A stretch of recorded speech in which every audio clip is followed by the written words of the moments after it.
Electron যখন তোমার এইখান থেকে সম্পূর্ণ ঘুরে এখানে আসবে তখন এইখানে তোমার এরকম তোমার একটা ল্যামডা তৈরি করবে। আমরা ডি ব্রগলি তরঙ্গ সমীকরণ থেকে জানি ল্যামডা সমান সমান এইচ ডিভাইডেড বাই এমভি। যদি 2 নাম্বার কক্ষপথ হয় তাহলে এরকম দুইটা ল্যামডা তৈরি করবে। আজকে আমরা প্রমাণ করব বোরের যে দ্বিতীয় স্বীকার্যটা ছিল কৌণিক ভরবেগ সম্পর্কিত যে m v r equals to n s by 2 pi, এটা কোন জায়গা থেকে আসছে এটা আজকে আমরা প্রমাণ করব। ওকে, সো ভাইয়া আমরা ডি ব্রগলি থেকে জানি যে একটা ইলেকট্রনের দুইটা নেচার আছে, একটা ওয়েভ নেচার, একটা পার্টিকেল নেচার, দ্যাট মিন্স তরঙ্গ ধর্ম এবং কণা ধর্ম। ওকে, সো চিন্তা করো এটা একটা নিউক্লিয়াস, ওকে, এবং এটা একটা কক্ষপথ। চিন্তা করো এটা কক্ষপথ। সো এটাকে আমি সমান 4 ভাগে ভাগ করি, ওকে, আর এখানে আমি একটা ওয়েভ আঁকার জন্য এরকম একটা লাইন ড্র করি। ওকে, সো চিন্তা করো একটা ইলেকট্রন শুরুতে এইখানে ছিল, এই পজিশনে ছিল। সো ইলেকট্রন যখন এইখান থেকে তোমার এখানে আসবে এজ এ পার্টিকেল, তখন কি করবে? একটা ওয়েভ তৈরি করবে। সো এরকম একটা ওয়েভ তৈরি হবে, ওকে। আবার যখন ইলেকট্রন এই জায়গা থেকে তোমার এইখানে আসবে তখন কি করবে? এই ওয়েভটা এখানে বসাও, দ্যাট মিন্স এখানে একটা ওয়েভ তৈরি হবে। আবার যখন ইলেকট্রনটা এইখান থেকে এখানে আসবে, নিচের দিকে আসবে এই ওয়েভটা, তাহলে এখানে একটা নিচের দিকে ওয়েভ তৈরি হবে, এরকম একটা ওয়েভ তৈরি হবে, ওকে।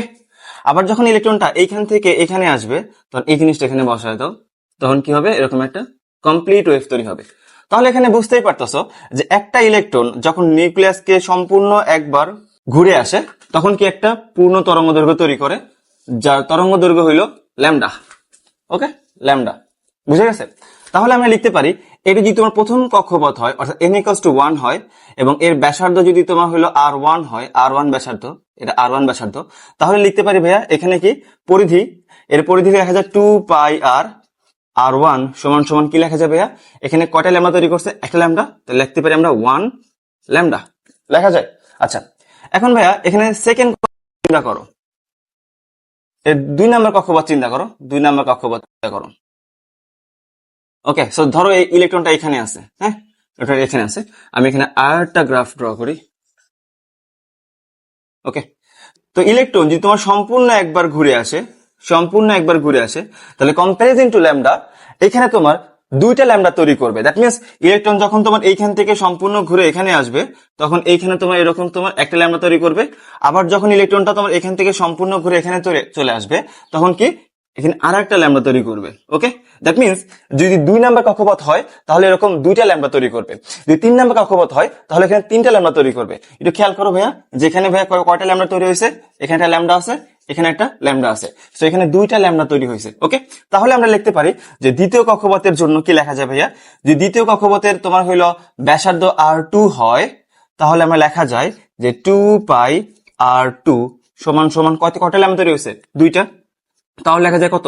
2 ল্যামডা। ওকে, এরকম যদি 3 নাম্বার কক্ষপথ হয় তাহলে লেখা যায় 2 পাই r3 সমান সমান কত লেখা যাবে ভাইয়া? 3 ল্যামডা। ওই ক্ষেত্রে 3টা ল্যামডা তৈরি করবে, বুঝা গেছে? আচ্ছা, তাহলে তুমি n তম কক্ষপথের জন্য চিন্তা করো কয়টা ল্যামডা তৈরি করবে? n সংখ্যক ল্যামডা তৈরি করবে। n তম কক্ষপথের জন্য কি লেখা যায়? n তম কক্ষপথের জন্য 2 পাই আর n সমান সমান n ল্যামডা। ওকে, সো ভাইয়া আমরা ডি ব্রগলি তরঙ্গ সমীকরণ থেকে জানি ল্যামডা সমান সমান h divided by mv।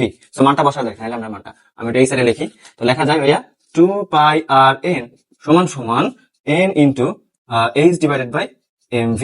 Okay, so mv কে এই পাশে নিয়ে আসো, 2 পাই কে নিচে নিয়ে যাও, তাহলে লেখা যায় mv আর n সমান সমান nh ডিভাইডেড বাই ভাইয়া 2 পাই। এটা খেয়াল করো, এটা কিন্তু ভাইয়া আমাদের আলটিমেটলি এই ইকুয়েশনটা। ওকে,